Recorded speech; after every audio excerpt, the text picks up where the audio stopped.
Unshelling Medicine Podcast. Healthcare in the language we understand.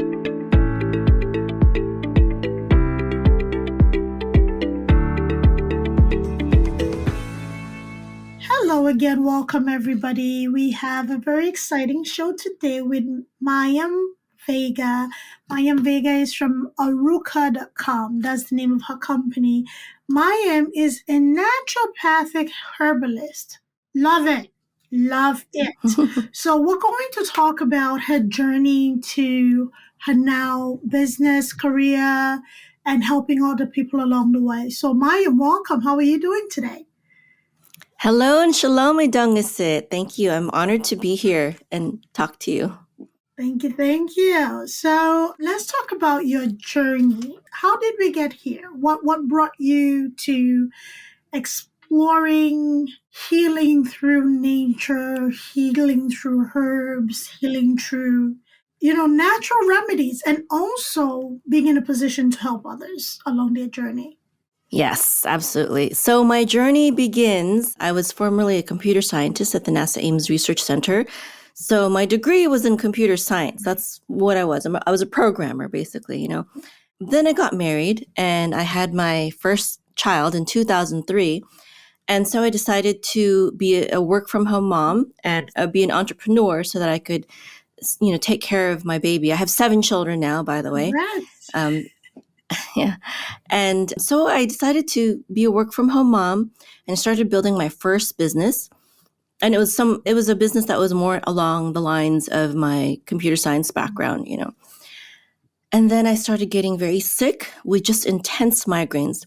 Now I give birth naturally, no drugs, and my headaches were more painful than childbirth. Okay. So I would say it was very, very bad.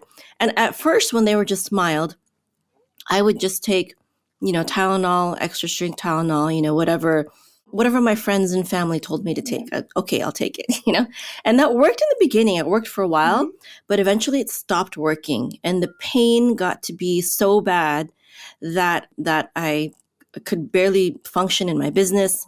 It was hard for me to do my duties as a mother and take care of my children.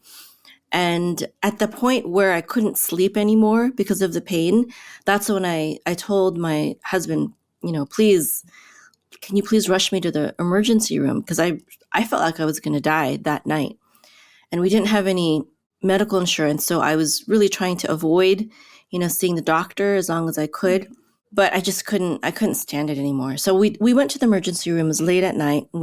At that point, I had 2 babies. And they asked me a bunch of questions and they ran a bunch of tests on me and they couldn't figure out what was wrong. And then so the doctor suspected that I had a brain tumor. So she wanted to do a CT scan on me. And so waited a few more hours and got the CT scan. And then at the end, she said, well, I have good news and bad news. Good news, you don't have a brain tumor. Bad news, we can't figure out what's wrong with you. Here's some strong painkillers. And so I was like, wow, and so I took the painkillers, but they worked only a little bit better than the over-the-counter medication. They didn't really help. I still had my problem. It was still very hard to function. And so that wasn't really the only bad experience I had with the medical industry, but that was kind of like the last straw. And the thought didn't come to my head, oh, let me try a different doctor, because I had just spent thousands of dollars in that emergency room. Right. So I was like, I don't have enough money to go to another doctor. I am going to study how to do this myself. And so I took some certification programs in nutrition, herbalism, and holistic health.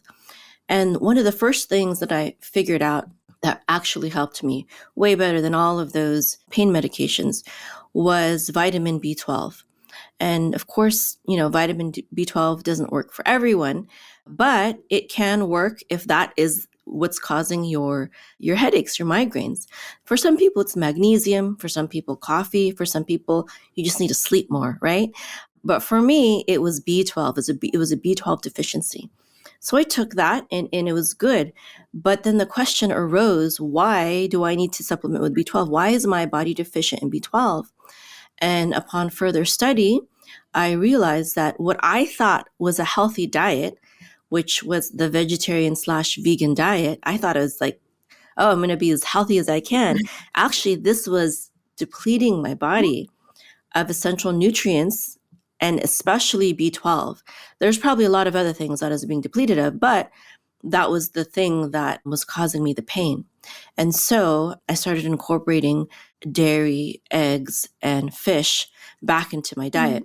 So I did that, and then I didn't have to supplement with B12 anymore.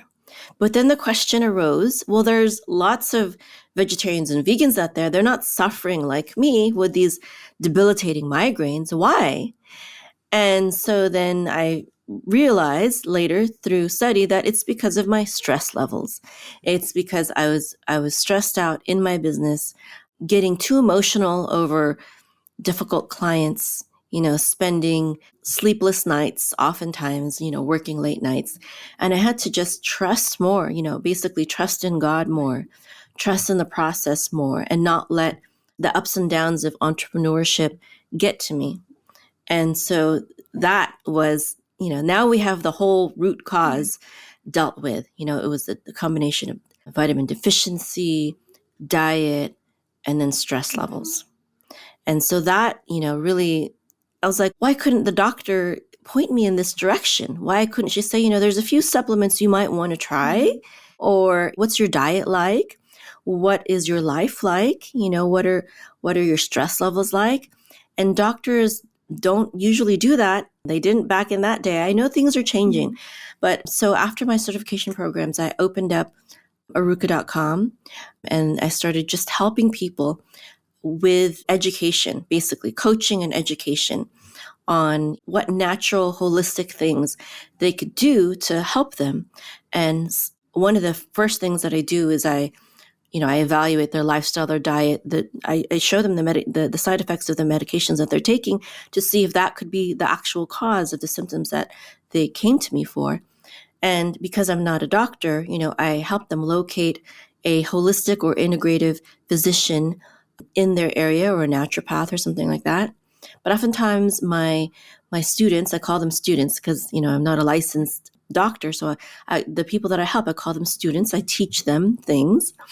And I help them often locate a naturopathic or integrative practitioner, medical doctor in their area, but oftentimes they can't afford it. So what I do is they'll just come to me for education and coaching, and they'll stick with their conventional medical doctor for the testing and the monitoring and things like that. Right. And so that's what I do. And around 2021, I started my certification program where now I teach naturopathic herbalism, which includes nutrition, detoxification, holistic health, herbalism, mindset, and life coaching, all as part of the holistic approach to health and healing. Beautiful.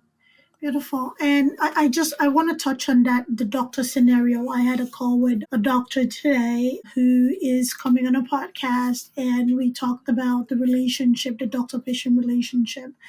And the beauty of having these conversations is for us to bring to the forefront the need for that communication to be a little deeper. The doctor in the emergency room, if you've envisioned an emergency room is a madhouse, right? They don't get to filter what walks through the door. So everything is get you out, get you stable, get you out. If I can't find out what is wrong with you, that's the best that I can do for you. So I would almost be certain there was no time because, the different kinds of assessment that we do in healthcare, there's a general assessment and then there's a focused assessment. So focused assessments are very, very much specialty driven. So in the emergency room, they do focus assessment, and the focus was this headache, right? The focus was the headache. We'll draw some labs, we'll get you into a CT to see if there's a tumor like she suspected. However, it's not, I have running jokes with my emergency room nurses. Emergency room nurses and doctors are not I want to say this, I can't repeat our jokes because it's very raw. They're not the people to delve into the soft stuff. Right? Because it's a very fast-paced environment. There was no room to possibly discuss your diet and your life and your stresses, right? Because the headache was the issue the doctor was focused on, and there was a lot missed in that process, right? Again, the care setting was not appropriate for what you came in for, right? It was appropriate to find out if it was really something. However, when there was nothing there was nothing that doctor could do. They had to move on to the next emergency. So missing that aspect, was a blessing in hindsight, right? Because it forced you into a position of doing your own research to actually find out what is going on. And because that was missed, you are now in a position to enlighten others who are embarking on their holistic journey or their dietary or lifestyle change journey. Yeah, vegan or vegetarian lifestyle, because a B vitamin is very crucial in animal protein, right? And that is something that people don't talk about, right? If you're going to eliminate animal protein, have a supplement, right? Supplement it, right? So do you agree that this was kind of a blessing in disguise for you, which it helped you become a more educated person, not only for your own health, but also put you in a position to enlighten others on their journey as well? Yeah, I not only do I believe that that was a blessing in disguise, but I believe that every challenge and hardship that we face is a blessing in disguise. And yeah, absolutely. And that these challenges and hardships, when we overcome them, I believe that's our duty, really, Right. to help others as we can to overcome these same challenges and struggles. That's part of my faith. I'm an Orthodox Jew, and there's this idea in Judaism called Tikkun Olam, means repairing the world, and that's exactly what it is. It's when you have a challenge or a struggle that you go through and you overcome it, then you realize that there's something broken in the world, Right. missing in the world, lacking in the world. Right. There's suffering going on because you have the answer. Well, that was divinely given to you so that you can help others with it. So there's no room for complaints Right. if you have the answer. It just means that you have to do your job. You have to do your work. And that's why I love this podcast and also what you're doing, because I understand you see both worlds. You're in both worlds. I do. You're in the medical world, but you also see the holistic, the naturopathic integrative ways, and you're trying to improve and make both sides work together. Yeah. And that's, that's our future. I really believe that you are helping to pave what our future is meant to be. Thank you for saying that. Thank you. I'm a strong believer that we can all coexist. Before we got on recording, you talked about your patients, and you also mentioned, or your students, you mentioned here, who come to you for education, who come to you for guidance. However, then unable to afford the integrative medicine providers. And I just want whoever is listening to understand the dichotomy here, right? So the insurance companies do pay and approve for you to go to the modern medical doctors who practice in their knowledge and their full genius, which is great. However, there's certain things that require a little more hand holding that a doctor may not have time for, and also may not have the resources within his practice in the ways of nurses or health educators or holistic health educators or nutritionists. So anybody seeking additional resources or help will have to pay out of pocket. And in paying out of pocket, those things that insurance would cover, because you're paying an insurance premium, there's a certain discount that is applied, right? So you only have like a co-payment while the insurance covers the bulk of what is required. However, if you're going to an holistic or integrative medicine practitioner, which is not covered by insurance, right? Their prices and the price per service does not change, right? The only thing that changes is that there is no insurance buffer.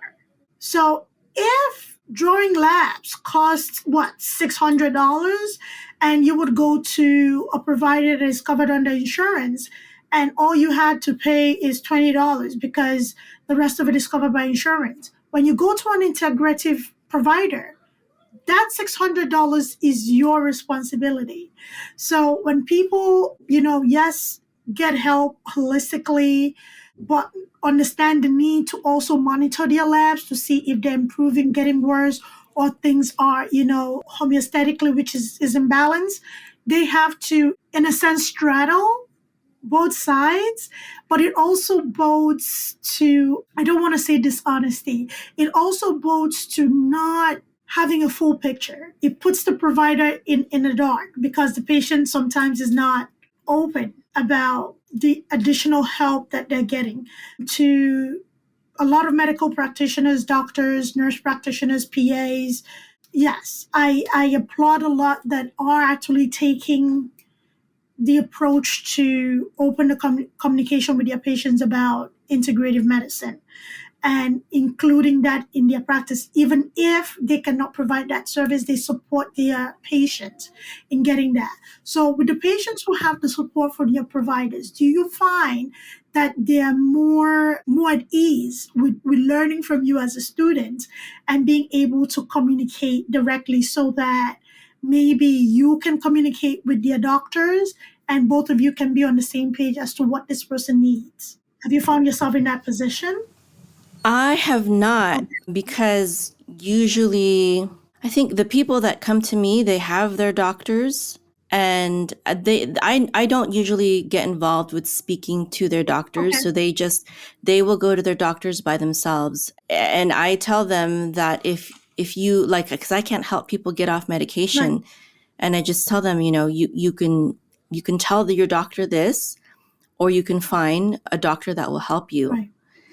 And sometimes a lot of times the people that come to me, they're very burnt out on the medical system already.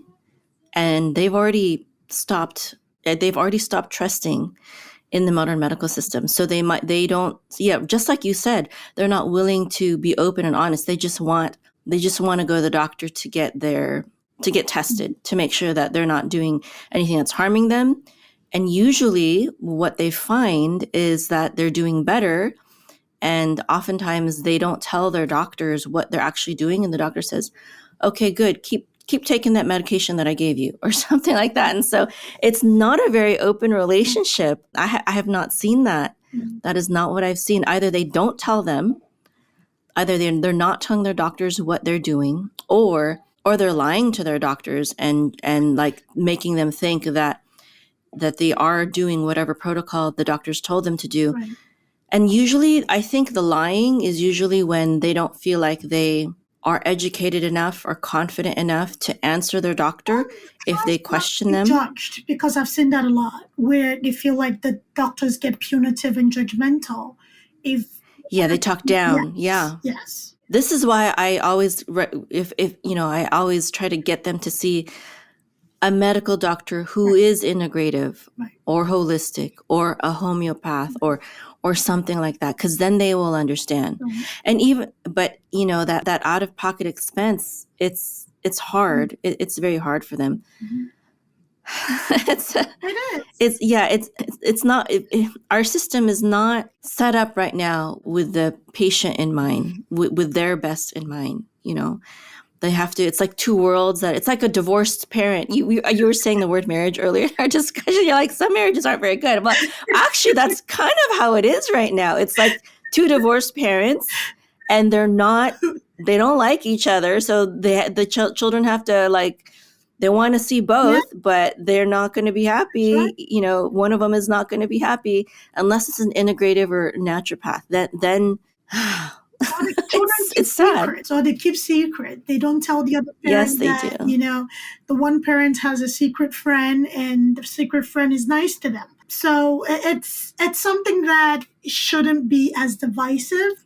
Yeah. But it is. The truth of the matter is that it is. And again, to the credit of the doctors who actually are practicing in a way that builds that trust in patients and are not punitive or judgmental, are able to establish a relationship. That's why I asked the question that I asked. Are able to establish a relationship with whatever alternate therapist or teacher their patient is seeing, because it helps them understand how to carve out their unique treatment plan. Because if a doctor does not know say, as a herbalist, certain herbs do the detox, clarifying, or whatever, okay? If a doctor does not know their patient is potentially using a detox herb and they prescribe a medication that interacts, we can have either fatal or near fatal episode, right? So when a patient is fearful and not being truthful with their doctor, who in turn will pull a pharmacist into place, then we have issues. St. John's Wort is known to interact with a lot of medication, right? So, and on the flip side of that is that even if a patient understands that the prescribed pharmaceuticals is not working for them and they stop taking it and focus on holistically healing themselves, it doesn't look favorable in that patient's record if they're not filling that medication, right? So in a given script, we could have up to I'll use a rough number, 4 refills, right? So say from April to July, I think that's 4 months, right? 4 months, I'm expecting to see you in July. And by the time you come back in July, I'm expecting to give you a script. So if I'm getting pharmacy report that, since you left in April, this medication hasn't been filled, that patient falls into the non-compliant bucket, right? But is this person non-compliant, or are they using therapies that is actually working, like you said, improving their health, as opposed to the pharmaceutical that was prescribed? And why can't we openly talk about this? Why is that an issue? That a patient cannot openly, talk about additional therapies, even if it's light therapy, even if it's Reiki, whatever, energy healing, sound healing, for crying out loud. Even if that is what is helping them, why can't somebody openly communicate that? Why is it still a taboo? Yeah, I mean, I think that my theory is that from the doctor's perspective, he doesn't know. He hasn't studied about these things. So for liability purposes, it's easier to just say, no, don't do that. No, don't take that. Because it's harder to do the research for that thing, whatever your patient is taking, and then use that. Because doctors are usually very, they're worked out to the max.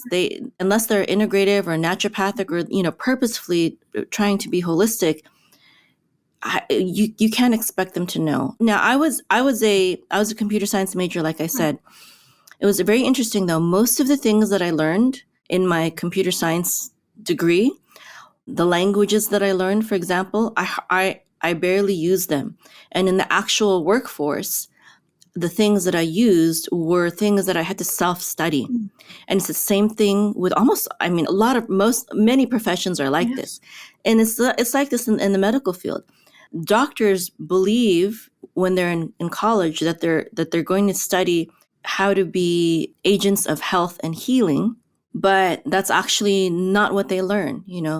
The doctors that know about health and healing, nutrition, because true health and healing, it comes from nutrition, it comes from a healthy lifestyle, things like that.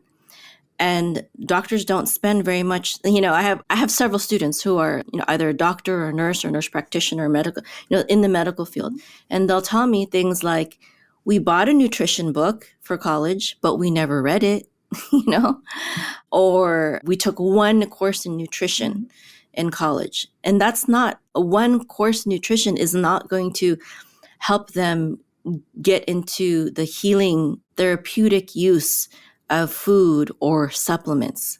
It's just not. One course is not going to be. It's going to be an overview. It's going to give you the basics that maybe the basics is what people who plan the food menus in the hospitals, they go to nutrition school, and still the food that's served in hospitals, according to many neurosurgeons and doctors who understand holistic health, is not good or supportive of recovery from surgery or optimal health. And this is the food that's being served at a hospital, planned by a nutritionist who got a degree in nutrition. this is what Dr. Russell Blaylock, he's a neurosurgeon, and he has had a clinic for nutritional therapy also, because he found that was something that was lacking, after surgery care. It was very bad in hospitals. So he opened this nutrition clinic. And so it's like everyone, it doesn't matter what in the medical profession, everyone who has a degree in the medical field, unless it's a naturopathic degree or a chiropractic degree, osteopathy also. These three medical professions, I know they study holistic health to a degree that is actually therapeutic. Right. But the standard medical doctor or nurse practitioner, etc., they must supplement their education with another program, Right. mine or another. There's a lot of programs out there, but they have to supplement, because just like in many professions, your medical degree teaches you foundational things, but it doesn't teach you powerful healing things. Yeah. So there's a lot of truth to nutrition being a course, and usually is one course. However, it is mentioned here and there in sports. As a nursing professor, I know that, right? There's just too much to learn to make that. Let's really be honest. That is a heavy thing to learn, when it comes to naturopathic, integrative medicine, when it comes to, nutritional healing. That alone is a specialty on its own, right? Just like nurses and doctors go into different specialties. It should be something that if somebody wants to practice in that arena, they focus in that arena in addition to their knowledge or specialty or specialization, which is something that I've seen a lot of doctors that I've spoken to on this platform who are either internal medicine specialists, a neurologist I've spoken to, oncologists as well, who in addition to their practice, they're bringing that learning experience.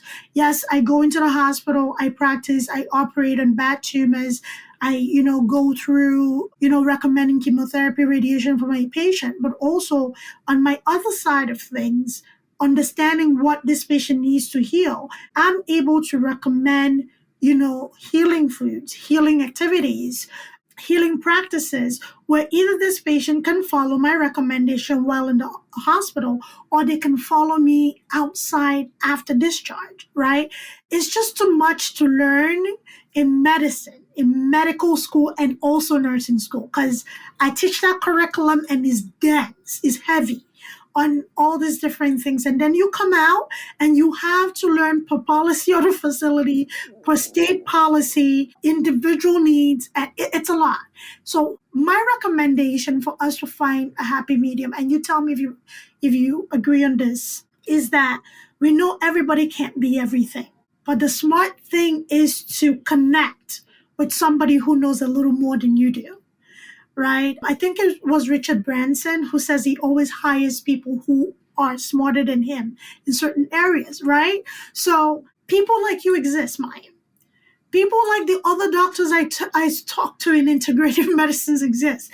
People in the community that actually focus on integrative medicine exist, right? So if you know a person who teaches like you do, right, and also may not be a licensed medical provider, but also teaches and gets great results, why not connect your patients to this person? Because at the end of the day, we're all trying to make sure that everybody's healthy and happy, right? So medical school trains doctors to focus on the disease, right? They're trained to fix, right? They're the fixers of the healthcare system. Something is wrong, I'm going to take it out. Oh, I suspect a tumor, let's look at it so we can dig it out or scoop it out with a spoon, however they're going to scoop it out, right? That's how doctors are trained. They're trained to focus on fixing and making sure everything is back in place. Cut, join, sew it, and make sure, you're good to go. Nurses are trained to focus on a patient, right? You think of a nurse and a typical 12-hour shift. they are with that patient from the time they go in until they leave, and they have about 5 to 6 patients assigned to them. So when it comes to medication, making sure they're monitored. If that patient is being transfused, making sure they're monitoring them for any reaction.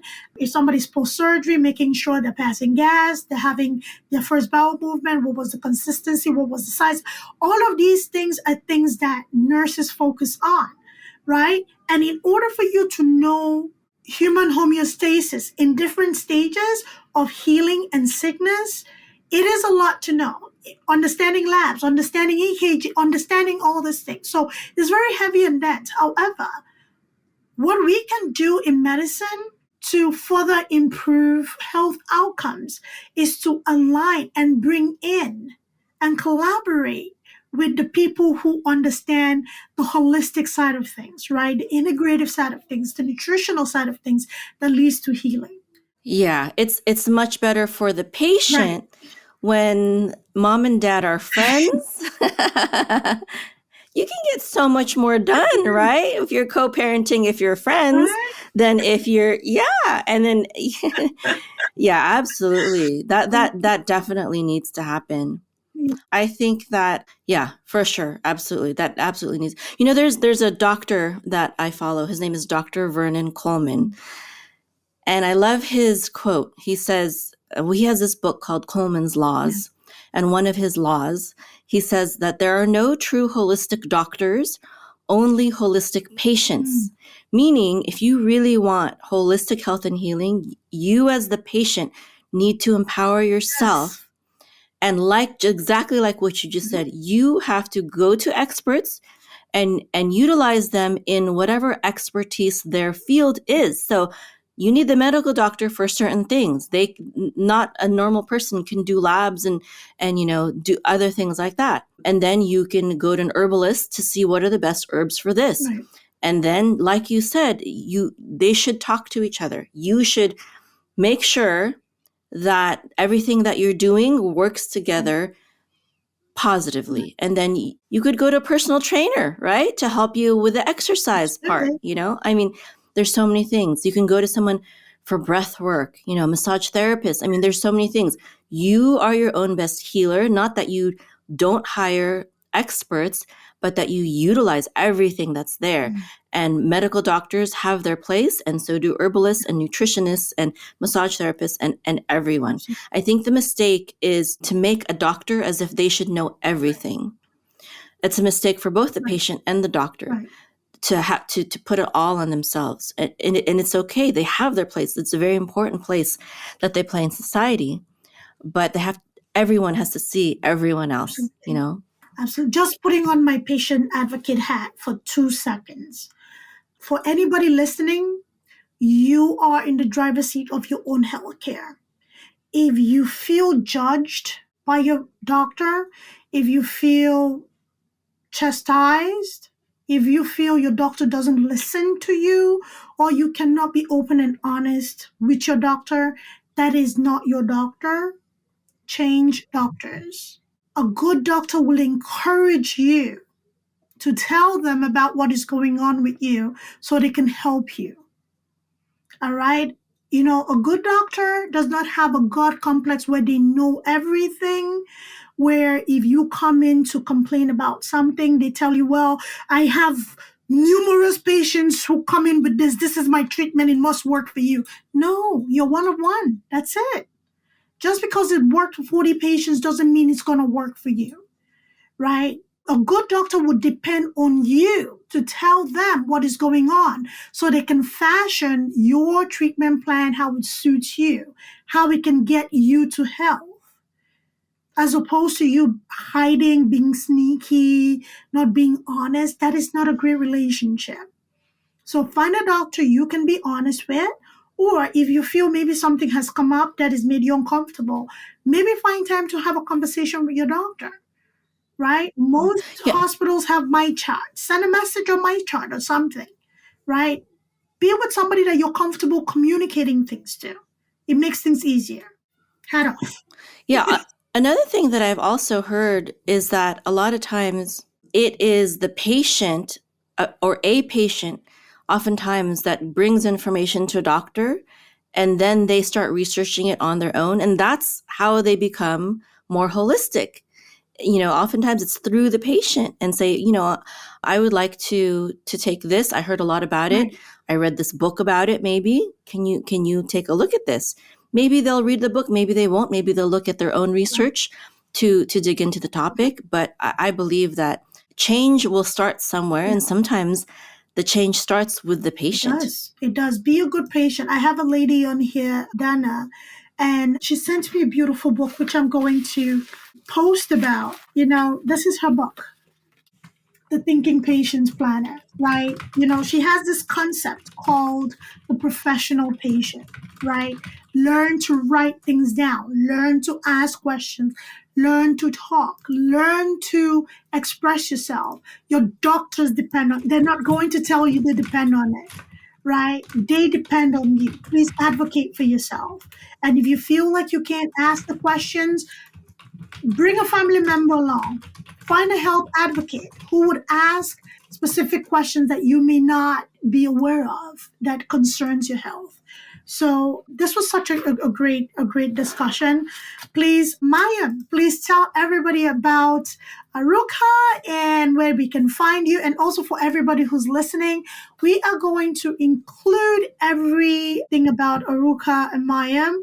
So if you're interested in reaching out to her, working with her, exploring what she can offer you through coaching or education, you have access to her. So take it away, Mayim. Absolutely. Thank you so much for the time that I was able to spend here with you. And if anyone is interested in learning holistic health and healing, nutrition, herbalism, etc., and empowering yourself, whether you're a medical professional or just someone who wants to take charge of your own health and healing, I invite you to visit my website, aruka.com, ARUKAH.com. Beautiful. Thank you so much for being here, Mayim. Any final words for our audience? Yes, absolutely. So health is holistic. True health is holistic and has to do with your diet, with your lifestyle, with how much sleep you're getting, how much exercise you're getting, your stress levels, your relationships. It's truly, truly holistic. Take charge of your own health. Remember, you are your own best healer. Utilize all the resources that are around you, your doctor, your nutritionist, your herbalist, etc., your massage therapist. But ultimately, true health and healing lies within you. It does. Thank you, everybody, for listening. This was very educational and informative, even for me.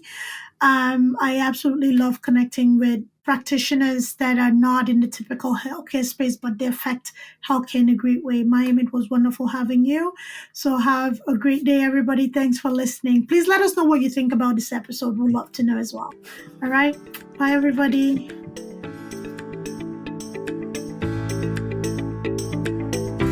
Thanks for tuning in to Unshelling Medicine Podcast. If you want to stay up to date with the latest episodes, make sure to hit that subscribe button on your favorite podcast platform. If you enjoyed today's episode, please take a moment to leave us a review. Follow us on social media at Altruistic Scribe on Instagram, TikTok, Facebook, YouTube, and LinkedIn. We share additional tips, updates, and health-related content that you won't want to miss. Have any questions or topics you'd like us to cover in future episodes? Reach out to us at altruisticscribeco.com.